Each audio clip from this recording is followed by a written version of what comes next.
remember my mum actually prayed a very powerful prayer.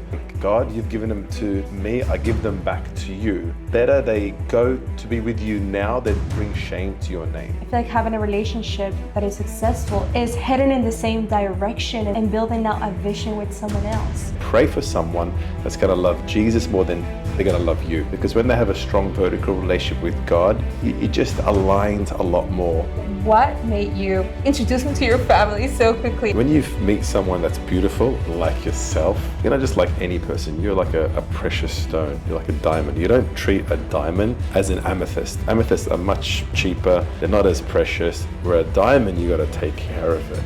Happy belated Valentine's Day. I hope that you're having an amazing day today. We were supposed to post this a day earlier. However, there was a little mistake. Just a little. With our audio. So we are redoing this, which is the perfect explanation of what real love really is.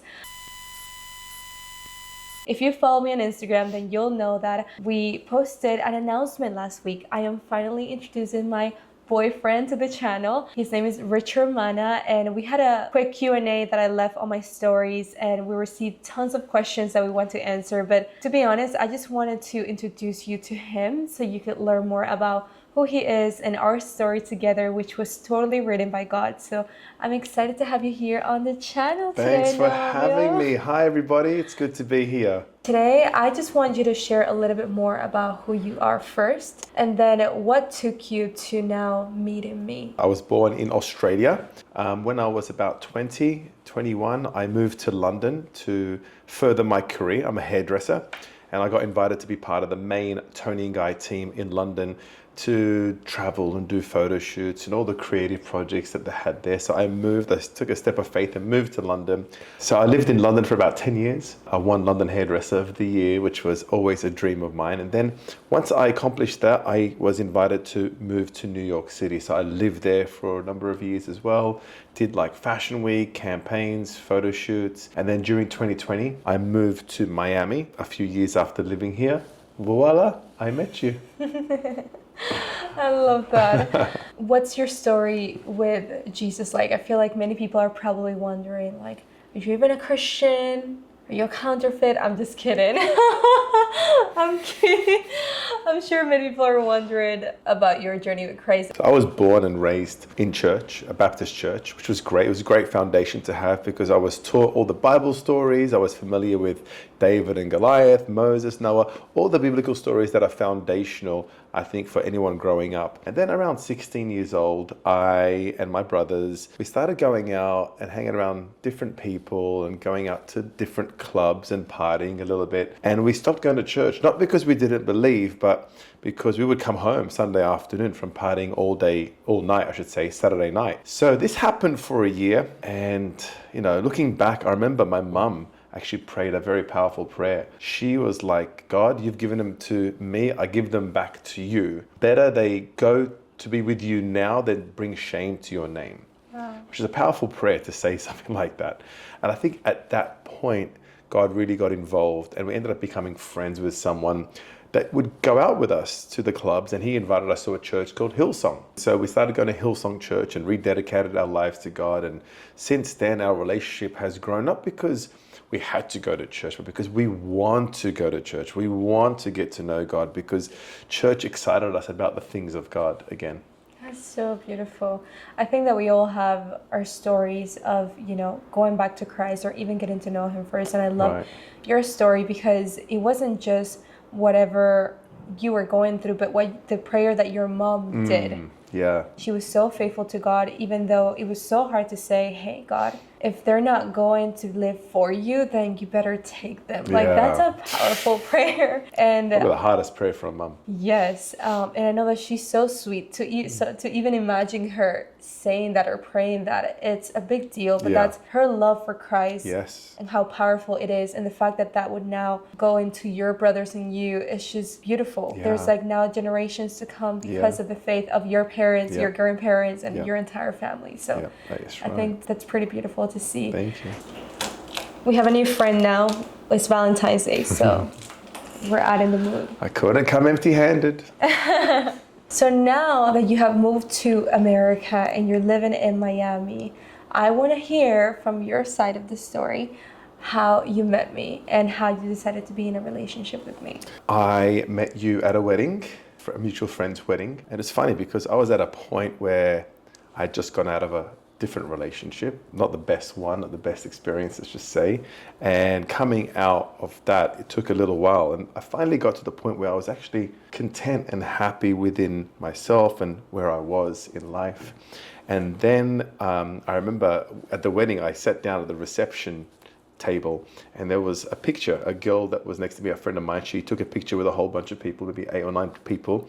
And within that picture, I saw a beautiful girl. I was like, who is that? Do you know her? She didn't know the person that was in that photo. Coming to realize later, ta-da, it was actually Anna. At the wedding, we kept having dinner, and then later on we were dancing, and then from a distance I saw you, and then we kind of looked at each other. And I was just waiting for the right time to come and say hi. But then towards the end of the evening, you took your bag and you went to the piazza area, which was where a lot of people were hanging out. So I thought, you know what? This is a good time. So I kind of pursued you, and then you disappeared. You did the Houdini and left. But thankfully the next day, I think you posted a picture of our friend Pilar, and then she reposted. I was like, oh, that's the girl. And then I slid into your DMs, which is what she loves to always say. He slid into my DMs. There's a saying, you can't steer a parked car. You got to do something. One thing leads to another, and who knows? It could have worked out, it couldn't have worked out, but thankfully I did reach out. And then we went out for dinner, hung out and had a good chat. And then we just organically progressed from that time forward. What caught your attention, so interesting? What caught my attention? Yeah. Your beautiful eyes and smile. Yeah, everything. I just thought, who is this girl? I was interested to get to know you more. But she's got another story because she was stalking me a week before we even met at the wedding. Let's hear that story. So I was not stalking him for a week before the wedding. 2 days. 2 days. So I am at a point in my life where I feel also very content in my season of singleness, however you want to call it.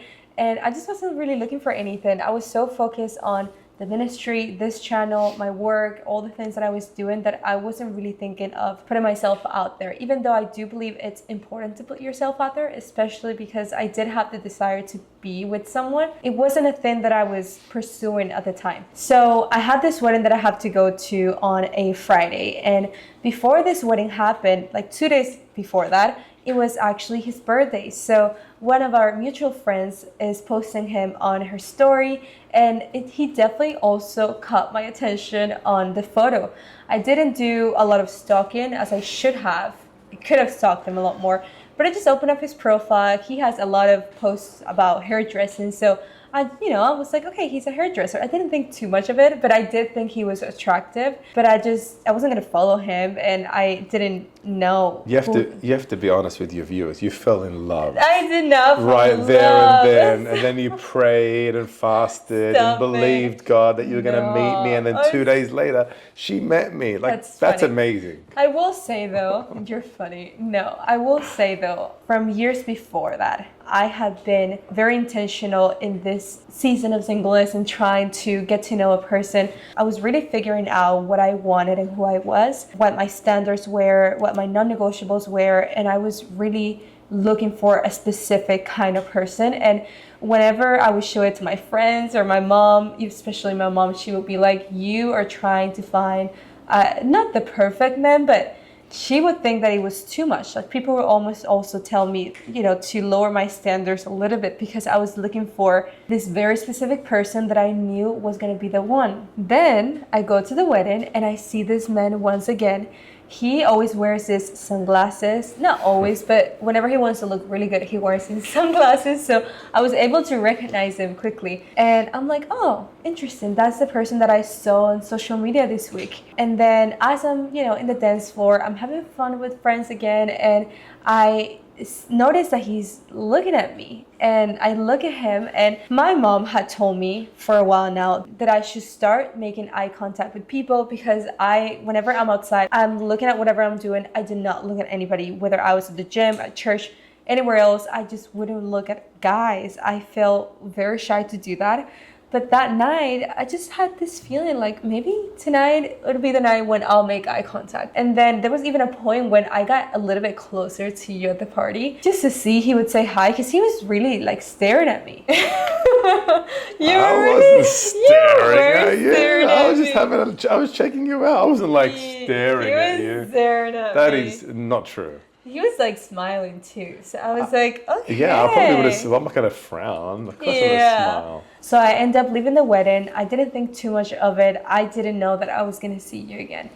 And then the next day, I post a photo with one of my friends, and he slid into the DMs. He gives me a follow. Obviously, I had already seen his account, so I knew that it was him. And he starts to reach out to me, and he's, just making conversation, asking who I am, like if I go to church. And we happen to find out that we go to the same location at the same time. Yeah. And we're like, how come we've never seen each other before? Crazy. That's really weird. He has also preached at church before. I had never seen him before. So that was very strange. And we both been going to church maybe I've been going to that church for a year longer than he had. And I had never just encountered him, which is honestly pretty interesting, because I feel like it's so beautiful how God's timing really is. Because if we had met before, we probably would have not, connected or gotten together. Yeah. Maybe we would have been in different seasons of our lives. Right. But this was the year, and we are chatting on Instagram, and then he asked me on a date. He tells me, do you want to go to dinner? Do you want to grab a bite? And that's what happens. We go on a date. What's your perspective on the date? What were your first impressions? What did you think of it?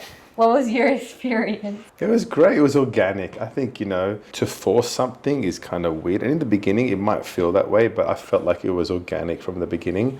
We went to dinner not far from where you live. I think you spoke for 90% of it. So I was asking questions. I was trying to get some information and getting to know you, And I think it's important to actually listen at times rather than just talk. And so for me, it was listening and just hearing your story. But I felt it went well. Yeah. As I got to know him better, we got to share more things about each other and just getting to know each other a little more.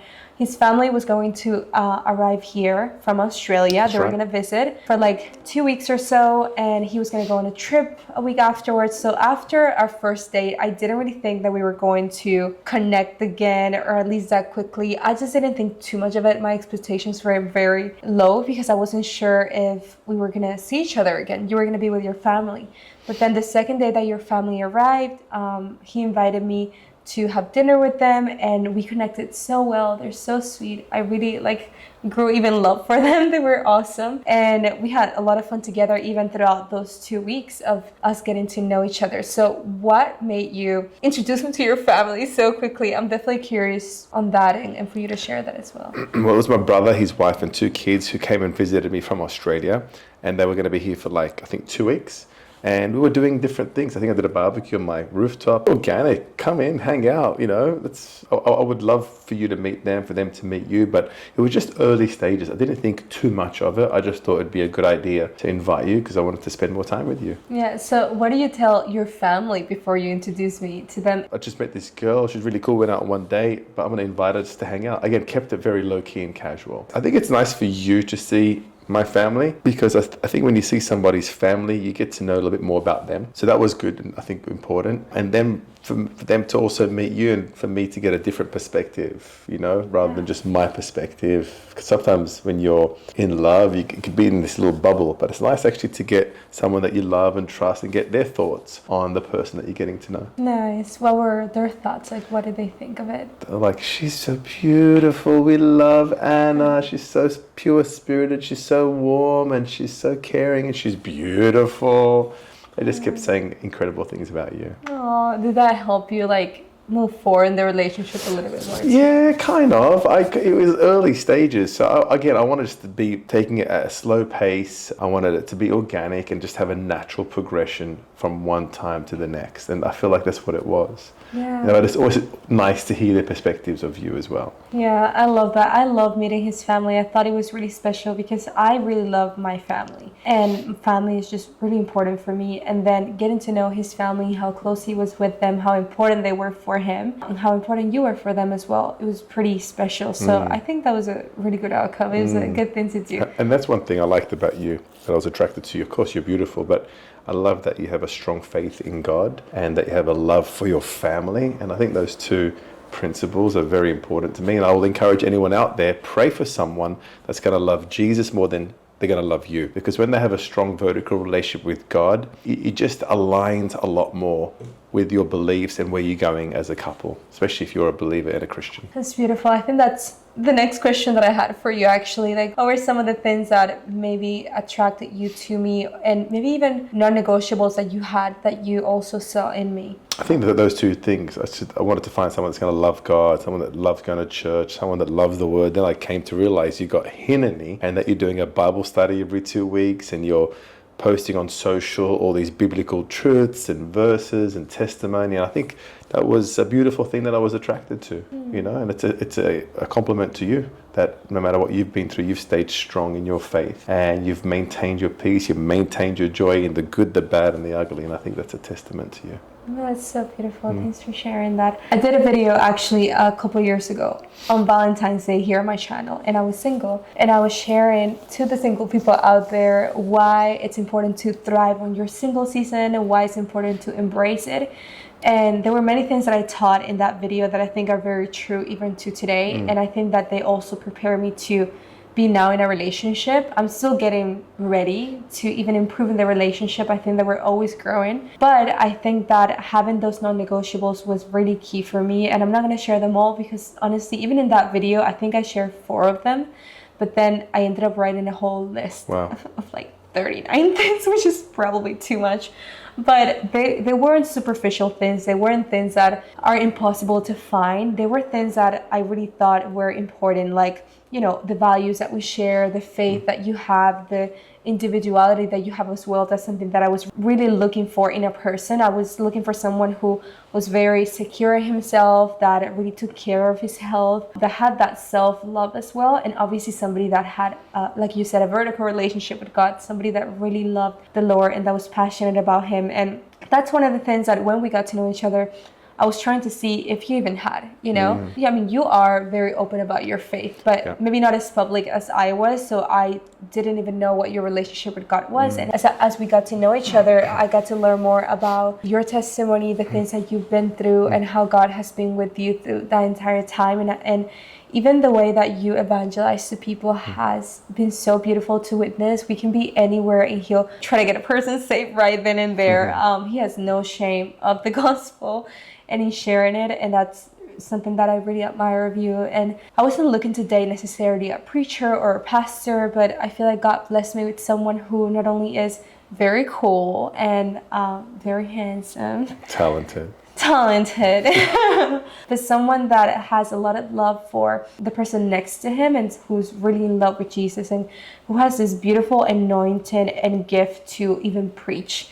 He has been able to preach at church. You just preached last week at church, and the way that God reveals so many beautiful revelations to him and teachings is beautiful to see and to witness. And it's like whenever we're talking and sharing maybe even a meal, he'll have like, you know, just this beautiful revelations from God that even speak to me as well and to the people around him. And I think that's a beautiful gift that a man could receive, and it's only by God's grace that you have that and that you have that relationship with God. And it's something that I really admire of you. Thank you. And that I really love. So to wrap things up, I would love to ask you, what would be the biggest lesson and also maybe a favorite thing that you have learned and experienced in this relationship so far? Because by the way, we didn't even talk about it, but it's been 10 months of being together. 10 months? Wow. 10 months. How many weeks? How many hours? How many minutes and seconds? 10 months and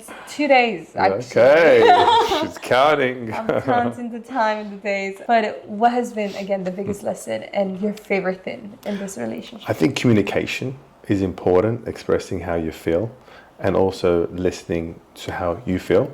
I think being more selfless, caring about how to make things better. Example, we filmed this yesterday, spent the whole day doing it, and then she calls me at 10:30 at night and says, oh, guess what? The microphone didn't work. I was a little frustrated, to be honest, but here I am again, coming back to help you fulfill this video because I care about you. And I think doing things like that really express someone's love towards the other. I guess my favorite thing of having a girlfriend, especially you in my life, is we have a lot of good times.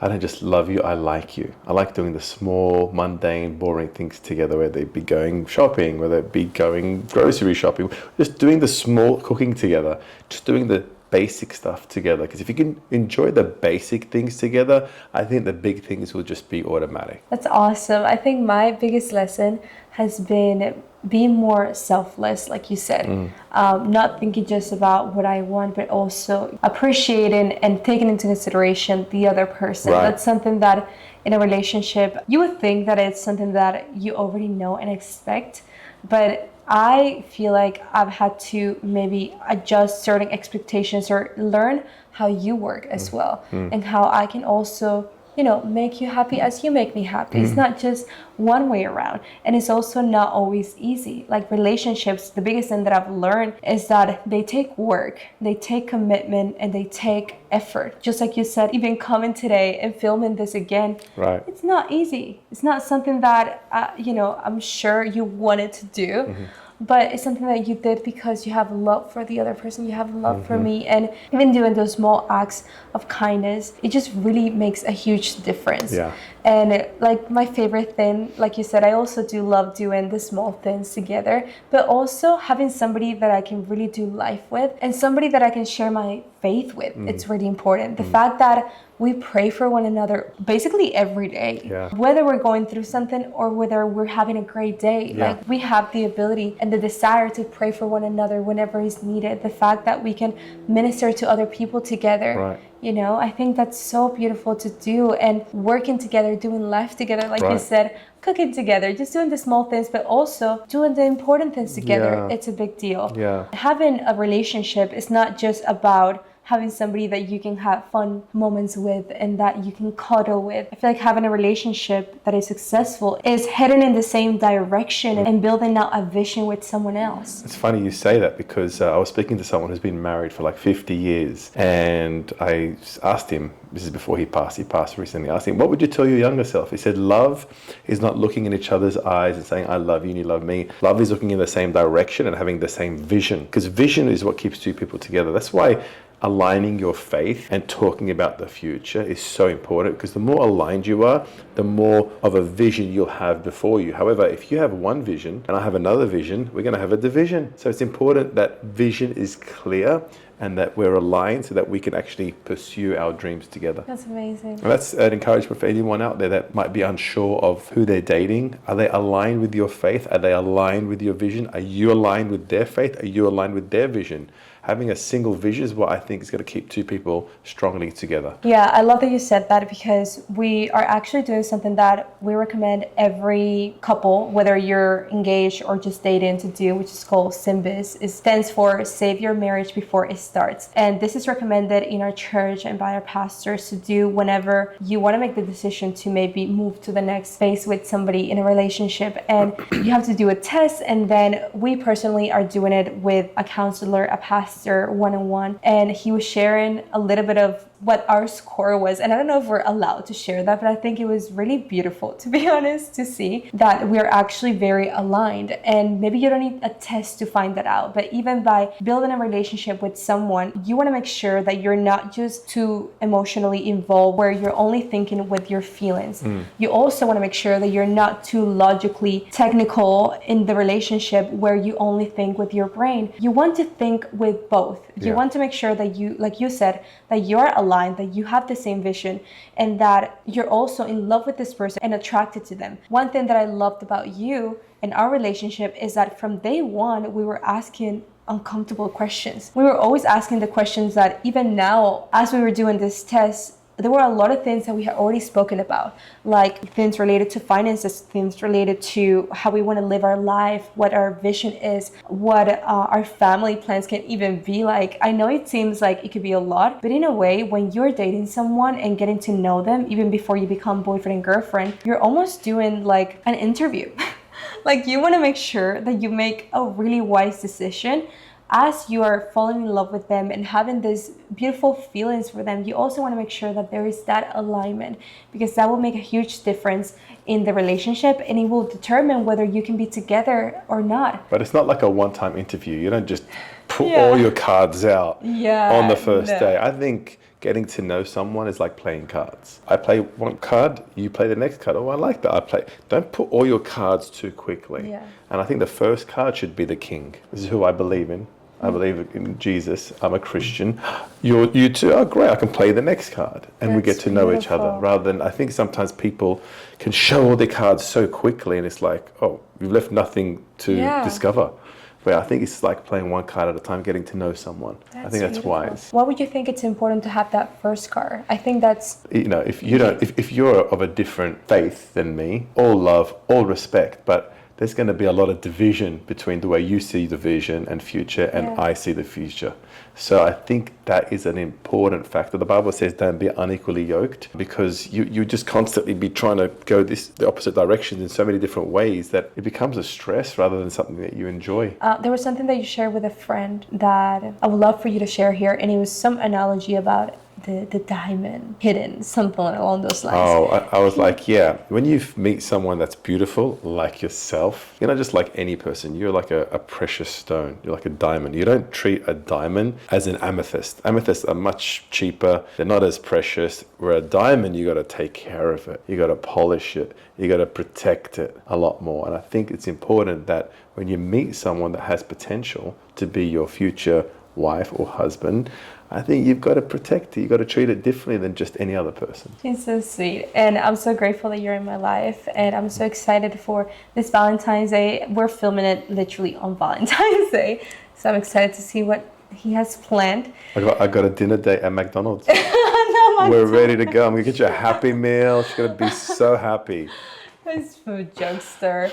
Anyways, but I'm so glad that they got to know you. I know that they've been waiting to see the person, who's the person behind the photos and behind all the hairdressing videos that are super cool. Thank you so much for watching this video. If you liked it, please give it a thumbs up and subscribe to my channel to watch more videos like this one. And also check out all the links that I have in the description of this video so you can learn more about the virtual ministry that I have for women, the virtual app that we launched a few months ago, and other ways that we can connect with one another. I would love for you to be a part of this and to just learn more about faith, who Jesus is, who you are in him as well, and how you can grow closer to him. And also any other fun things that you would like to watch, please let me know in the comments down below. I've been trying to diversify my content a little bit, and this is why also he's here. So if you have any questions for Richard, please let us know in the comments. And thanks so much for watching. I'll see you in the next one. And be sure to support her even financially, because she's sacrificed a lot to put this ministry out there. And I want to encourage you, if you love what she's doing and the videos, be sure to support her. Thanks so much. Of course. I love you, baby. Bye, guys. Bye. Bye. Mm-hmm.